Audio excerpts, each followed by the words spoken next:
A week after he left the courthouse, unconscious and on a stretcher, Matthew stood outside and looked at the building. A black haze surrounded the courthouse. The same haze that ended Ravi's life when it couldn't get to Matthew. The same haze that the red-eyed demon called home. He held his Bible at his side and kept his head held high. He gripped his Bible tight, saying a quick prayer before taking a deep breath. Then he stepped into the invisible black flowing wave. Just like at the hospital, it pushed him as he stepped, like he was fighting an oncoming current. But the red-eyed demon didn't come for him. He held up his Bible, and it shone brightly, protecting Matthew from the fury as the wave resisted him. He made his way through the courthouse, holding his Bible ahead of him and stepping as though he was walking through deep mud as he pressed on through the darkness. He turned the corner to see the large open hallway packed with media coverage of the event, and Matthew looked like a lunatic, walking in slow motion. "And here's the grandson of the saintly church founder," a reporter joked as he directed everyone's attention to Matthew. Matthew ignored them, focusing on resisting the force ahead of him, but they flooded in around him. He tried sifting through the crowd, but lost his balance as the wave pushed on him.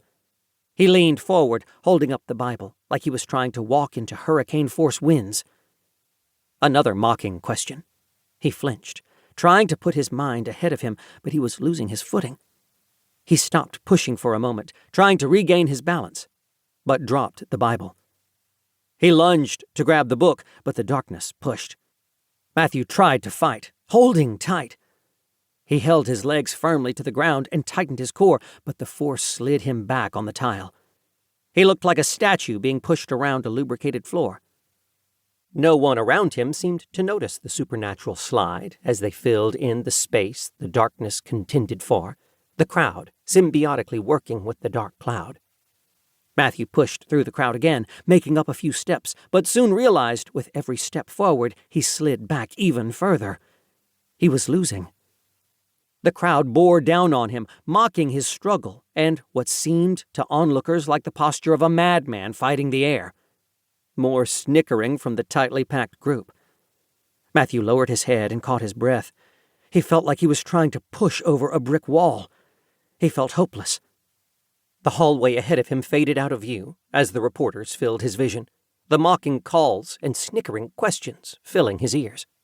Then, a shout from behind the crowd. "Hey, make room!" Matthew knew the familiar voice. He lifted his head to see, but there were too many people in between them. "Out of the way!" He heard it rise again. Luke Light, Matthew's oldest brother, pushed aside the media and forced his way to Matthew's side. "Hey," Matthew greeted, surprised to see his oldest brother. "Dad called. Said you might need a hand," Luke said as he held his arm up, blocking the reporters from getting into Matthew's face. "Let's get you through this mess, brother." He grabbed Matthew's arm and helped him walk against the crowd and forceful black haze. "Move!" Luke shouted through the crowd as their combined strength pushed through.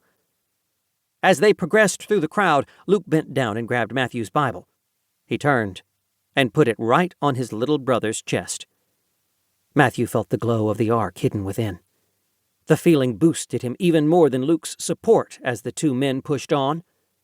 Matthew noticed the warm glow of the Bible encasing Luke and himself as they moved through the hallway and past the double doors of their courtroom. As they entered, security locked the doors behind them. Matthew and Luke eyed the two guards, who stared back with a glint of anger in their eyes. The two men turned their backs to the aggressive guards and walked forward, taking their place next to their mother. Matthew looked around.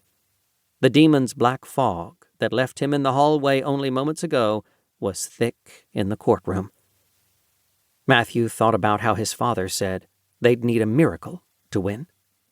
They weren't just up against one of the best and most cutthroat lawyers in the country. They were up against dark spiritual powers, the red-eyed demon, and his floating black hell.